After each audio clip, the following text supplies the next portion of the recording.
Karimnagar police commissioner Ghaus आलम को मजहब की बुनियाद पर निशाना बनाने और तौहीन आमेज़ रिमार्क्स करने वाले बीआरएस के एमएलए पी कौशिक रेड्डी के खिलाफ रियासती इंसानी हुकूक कमीशन में बाज़ाब्ता शिकायत दर्ज कराई गई है। ये शिकायत रियासती माइनॉरिटी रेजिडेंशियल स्कूल्स के चेयरमैन फ़हीम कुरैशी ने दाखिल की, जिसमें उन्होंने एमएलए के बयानात को आइन, कानून और इंसानी हुकूक की सरी खिलाफ वर्जी करार दिया। बीआरएस के एमएलए कौशिक रेड्डी की जानिब से करीमनगर पुलिस कमिश्नर के खिलाफ दिए गए निहायत ही घटिया, इश्तियाल अंगेज और फिरकावाराना रिमार्क्स की सख्त अल्फाज में मजम्मत की जा रही है। एक जिम्मेदार अवामी नुमाइंदे का किसी सीनियर पुलिस ओहदेदार को निशाना बनाते हुए उसके मजहब को मौजूए बहस बनाना और बगैर किसी सबूत के मजहबी तब्दीली जैसे संगीन और बेबुनियाद इल्जामात आयद करना न सिर्फ आईनी इक़दार और जमहूरी रिवायत की खुली खिलाफ वर्जी है, बल्कि समाज में नफरत, तकसीम और अदम एतमाद पैदा करने की खतरनाक कोशिश भी है। इस मामले में बीआरएस की आला क़यादत बिलखुसूस केटी रामाराव और हरीश राव की खामोशी इंतहाई अफसोसनाक और तशवीशनाक करार दी जा रही है, क्योंकि ना तो इन मुतनाज़िया बयानात की कोई वाज़ेह मजम्मत सामने आई है और ना ही मुतालिका एमएलए के खिलाफ तादीबी कार्रवाई या मुअत्तली का ऐलान किया गया। ये सवाल भी शिद्दत के साथ उठ रहा है कि कौशिक रेड्डी पार्टी नज़्म व ज़ब्त से बालातर हो चुके हैं या फिर एक एमएलए को अक़लियती बरादरी के विकार, खुददारी और आईनी हुकूक पर फ़ौक़ियत दी जा रही है। अगर अपनी ही जमात के अंदर मौजूद फ़िरकावाराना सोच के खिलाफ सख्त कार्रवाई नहीं की जाती तो पार्टी का दावा करदा सेकुलरिज्म महज एक फ़रेब बनकर रह जाता है। वाज़ेह तौर पर कहा जा रहा है कि नफरत पर इख्तियार की गई खामोशी दरअसल नफरत की तायद के मुतरादिफ होती है और यही खामोशी बीआरएस की सफ़ों में मौजूद गहरे तासुब को बेनकाब कर रही है। अक़लियती बरादरी ने दो टोक अंदाज में ऐलान किया है कि जब उनकी इज़्ज़त, विक़ार और आईनी हुकूक को पामाल किया जाएगा तो वह हरगिज़ खामोश नहीं रहेंगे, क्योंकि जो आज नफरत के खिलाफ खड़ा नहीं होता उसे कल अक़लियतों से हिमायत या हमदर्दी का कोई अखलाक़ी हक़ हासिल नहीं रहता। बिस्मिल्लाहिर्रहमानिर्रहीम। अस्सलाम वालेकुम। आज मेरे साथ मेरे बड़े भाई first committee chairman Khusro Pasha Biyawani साहब और साथ ही हमारे कॉन्टेस्टेड एमएलए टारवन इंचार्ज उस्मान हाजरी साहब और जितने भी हमारे यंगस्टर्स मोइज़, अरहम, अमान, हुसैन, जितने भी लोग यहाँ पे जो दर्द महसूस करके हम पूरे इकट्ठा होके आज यहाँ पे स्टेट ह्यूमन राइट कमीशन को आना पड़ा। ये कभी हम सोचे नहीं थे कि हम आके एक एमएलए के लिए ऐसी शिकायत करने का मौका कभी कोई देगा, स्पेशली खुसूसी बीआरएस पार्टी। आज जो बीआरएस पार्टी जो माहौल बना रही है, जो मुसलमान के ख़िलाफ़ उनका एमएलए जो जहर उड़ल रहा है और केसीआर और केटीआर जो तरह से खामोशी इख्तियार कर रहे हैं, पता नहीं उनका मंसूबा क्या है, वो क्या करना चाह रहे हैं, मुसलमान को और कितनी तकलीफ़ देना चाहते हैं। उनकी जब दौरे हुकूमत में कितने मजीदे शहीद हुए तब भी कोई आवाज़ नहीं उठाया और आज तो डायरेक्टली उनके एमएलए पाड़ी कौशिक रेड्डी भरी रोड पर तमाम ऑफिसर्स के सामने एक मुस्लिम आईपीएस ऑफिसर जो होती बहुत ही ईमानदार, बहुत सबको लेके चलने वाले ऑफिसर को लेके एक आईपीएस के साथ जो रवैया उन्होंने जो बिहेव किया, जिस अल्फाज को इस्तेमाल किया, जो जहर उगला उन्होंने उनके ख़िलाफ़, उनके रिलीजन के ख़िलाफ़, उसका ही कंप्लेंट देने ह्यूमन राइट कमीशन को आए। और जब इसका सवाल मैं ट्विटर के माध्यम से मैं ट्वीट किया केटीआर, तो केटीआर हद तो ये हो गई कि केटीआर मुझे ट्विटर पे ब्लॉक कर दिए। वो भले जब जमहूरियत में किसी को अपन सवाल करते हैं, वो पार्टी के वर्किंग प्रेसिडेंट है बोल के उनको सवाल किया गया कि आपके एमएलए ने ऐसे ऐसा बोला, इस पर आपका क्या रुख है। उन्होंने सीधा ट्विटर पे ही मुझे ब्लॉक कर दिया। खैर उन्होंने ब्लॉक करने से कुछ होने वाला नहीं। मेरा एक ही अपील है तमाम मुसलमानों से कि अब तो सोचो, लास्ट टाइम वफ़ अमेंडमेंट बिल आया, ना केसीआर ना केटीआर उसके लिए एक बात भी नहीं बोले, एक मीटिंग भी नहीं किए, एक बार भी पब्लिक में आके मुसलमानों को कॉन्फिडेंस नहीं दिलाया। जुबली इलेक्शन में जब हम कब्रस्तान की बात किए, यही केटीआर मुसलमानों का मजाक उड़ाया कि कब्रस्तान नहीं, ना डंडे मारते, वो करते, ये करते बोल के। नतीजा आप लोग के सबके सामने हैं।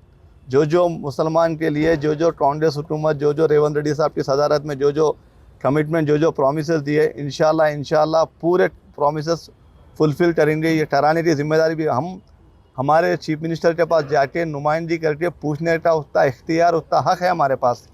क्या पिछले 10 साल में केसीआर के पास वो था? खाली सिंबॉलिक नाम के लिए होम मिनिस्टर बना के रखे थे। कभी उन्हें एक होम मिनिस्टर, कभी एक विजिट की, उन्होंने होम मिनिस्टर का रिव्यू किया उन्होंने। हम हर जगह पहुँचते, हर जगह बात करते, हमारे सीएम से बात करते, मिनिस्टर से बात करते। उनके दौरे हुकूमत में एक माइनॉरिटी वेलफेयर मुसलमान मिनिस्टर को नहीं बनाए, हम यहाँ पे मिनिस्टर बना के माइनॉरिटी वेलफेयर दिए, क्योंकि उन्होंने उनका दर्द, उनकी चीज़ समझ सकते बोल के आज अजहरुद्दीन साहब को आपके बीच में रखे। तो मैं ये बताना चाहता हूँ केसीआर या केटीआर को, आप मुसलमानों को गुमराह करना छोड़ दीजिए। अगर आपको मुसलमानों से कुछ भी मोहब्बत है, मुसलमानों के लिए कुछ भी अच्छा सोचते हैं, इमीडिएटली पार्टी कौशिक को आपके पार्टी से सस्पेंड कर दीजिए। सर पार्टी कौशिक रेड्डी जो है पार्टी कौशिक रेड्डी एक एमएलए है, बल्कि आप उनको जो है उनके ऊपर कंप्लेंट करने आए, जबकि हैदराबाद में भी एक एमएलए है जो हुजूर की शान में कई मरतबा गुस्ताखी किया। कांग्रेस के कोई बड़े लीडर, कोई माइनॉरिटी लीडर तो आप जो है ह्यूमन राइट्स में आगे तो आप इत्तला के लिए जब एमएलए ने जो कमेंट्स किया, हम लोग हमारी नुमाइंदगी में हम डीजीपी के पास गए थे, खुसरो भाई भी थे, उस्मान हाजरी साहब भी थे, हम लोग जाके वहाँ पे भी डीजीपी थे, हमारी हुकूमत रहे बाद में भी हम जाके कंप्लेंट किए। एमएलए कोई भी रहो, वो बदतमीज़ शख्स था, तो मैं नाम भी नहीं लेना चाहता हूँ, जो हुजूर की शान में गुस्ताखी की है। लेकिन ये जो सेकुलर अपने आप को बताती ये पार्टी में डायरेक्टली रिलीजन को, एक इंसान को नहीं, एक रिलीजन को गाली दिए। इंसान को, अगर तुम्हारे को इंसान से शिकायत है तो इंसान का नाम लेके आप बोलो। एक पूरे रिलीजन को गाली देना ये नाकाबिले बर्दाश्त है। इसके ऊपर केसीआर केटीआर इमीडिएटली कार्रवाई करना चाहिए। आने वाले दिनों में मैं तमाम हुजूराबाद के मुसलमानों से अपील करता हूँ, उस गधे को सबक सिखाओ। आप जाके 24 घंटे में माफ़ी मांगे, फिर 2 घंटे बाद फिर एक प्रेस मीट लगाया उन्होंने, फिर वो प्रेस मीट में क्या बोला सुनिए आप। 24 घंटे में माफ़ी मांगने का जो ढोंग रचाया उन्होंने, फिर 2 घंटे के बाद में फिर उसके हाल पे उसके ऊपर कौन सा हाल आ गया, फिर 2 घंटे बाद में फिर एक प्रेस मीट लगाया उन्होंने। वो प्रेस मीट के बारे में कोई भी बात नहीं करते। उन्होंने क्या बोल रहा, आप प्रूव करो, मैं अपने रिज़ाइन करता हूँ। क्या प्रूव करना, हर जगह वीडियो ओपन ही है, आप लोग वीडियो नहीं देखे क्या? बताइए, आप पूरे अपने आप को उसको टैग करो, उसको बताओ भाई अब ये वीडियो आप रिज़ाइन करो बोल के बोलो। डीजीपी के पास ऑलरेडी कंप्लेंट रजिस्टर्ड है।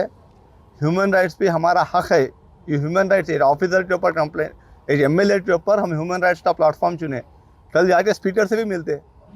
ये यहाँ पे कहीं पे रुकने वाले नहीं है। डेफिनेटली इसको जब तक अंजाम पे नहीं पहुँचाते हम बराबर फॉलो करते। डीजीपी के पास नहीं, हम और किसी के पास भी जाना है तो जाते।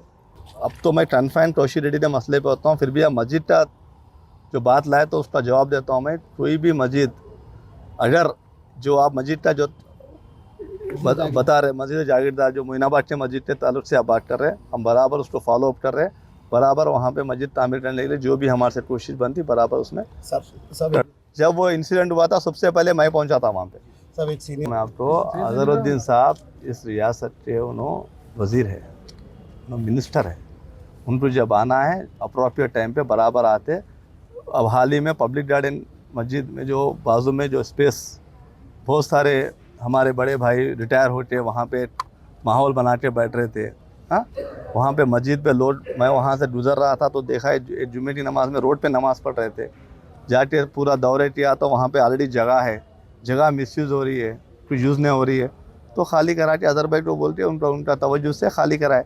उसमें भी तकलीफ़ है, उसके खिलाफ़ भी। अरे हमारी मस्जिद है, हमारे लोग वहाँ, हमारे भाई यहाँ रोड पे नमाज़ पढ़ रहे, वहाँ पे जगह रहे बाद में खाली करा के देने की जिम्मेदारी नहीं है क्या मेरे पे? बराबर कोई पसंद करो नहीं पसंद करो, अगर जब मसला मेरे कम्युनिटी का आता तो बराबर हर जगह पहुँचता हूँ। कोर्ट में तो ऑर्डर आया, सब कोर्ट में तो मेरे खिलाफ ऑर्डर, आप लोगों के खिलाफ नहीं, आप सब पे खिलाफ ऑर्डर आया। सोचो आप, मेरे खिलाफ ऑर्डर नहीं है वो। आप लोग नमाज, आप वहाँ पे शामिल नहीं होते पब्लिक गार्डन मस्जिद में, जब वक्त मिलता तो आप नमाज के लिए शरीक नहीं होते क्या? वो मेरे खिलाफ नहीं, आप अपने सबके खिलाफ आया समझो। आप नमाज नहीं पढ़ना बोल के पिटिशनरी मुसलमान है उसमें, आप क्या बोलते हैं इसको? गैर काउंटर पिटिशन थोड़ी है उसमें।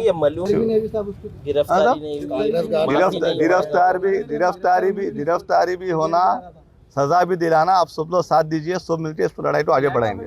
मजीद खबरों के लिए हमारे चैनल मुंसिफ न्यूज़ 24x7 को देखते रहिए। अगर वीडियो अच्छी लगी तो लाइक करें, शेयर करें और चैनल को सब्सक्राइब करें।